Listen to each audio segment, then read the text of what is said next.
Il y a bien longtemps, le monde était très différent. Les gens s'étaient détournés de Dieu. Ils avaient oublié son amour et ses lois. Leur cœur était rempli d'égoïsme et d'avidité. La violence et la haine se propageaient comme une traînée de poudre. Le monde était plongé dans les ténèbres, mais il y avait un homme qui restait pur. Son nom était Noé. Noé aimait Dieu de tout son cœur. Il obéissait aux commandements de Dieu. Noé était un phare de lumière dans un monde rongé par le péché. La vie de Noé témoignait de sa foi inébranlable. Il éleva sa famille dans l'amour et l'honneur de Dieu. Il leur enseigna la justice et la compassion. Dans un monde qui avait abandonné son Créateur, Noé et sa famille restèrent fermes dans leur dévotion. Dieu voyait la méchanceté dans le cœur des hommes. Il voyait la douleur et la souffrance qu'ils s'infligèrent les uns aux autres. Il savait que le temps était venu pour un nouveau départ.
Espoir.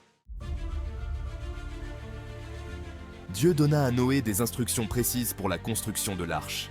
Chaque détail était soigneusement décrit, de la longueur à la largeur, en passant par la hauteur et les matériaux à utiliser. Elle devait être immense, assez grande pour contenir 2 spécimens de chaque créature vivante et suffisamment de nourriture pour les nourrir. L'arche devait être une forteresse flottante, capable de résister aux tempêtes les plus violentes. Dieu dit à Noé d'utiliser du bois de gopher et de rendre l'arche étanche à l'eau avec de la poix. Cette poix, une résine naturelle, garantirait que l'arche resterait à flot, même sous les pluies torrentielles. Ce n'est pas une mince affaire, mais je ferai ce que le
Départ pour l'humanité.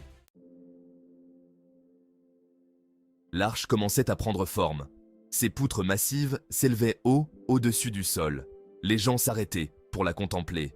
Certains se moquaient de ce spectacle. Ils n'avaient jamais rien vu de tel auparavant. Pourquoi quelqu'un construirait-il une structure aussi étrange, si loin de l'eau? Ils n'avaient aucune idée que le sol même sous leurs pieds serait bientôt submergé par un vaste océan déchaîné. Ils se moquèrent de Noé et de ses fils, les traitant de fous. Noé fit face à leur raillerie avec une dignité tranquille. Sa foi n'a jamais faibli. Il savait que Dieu était avec lui.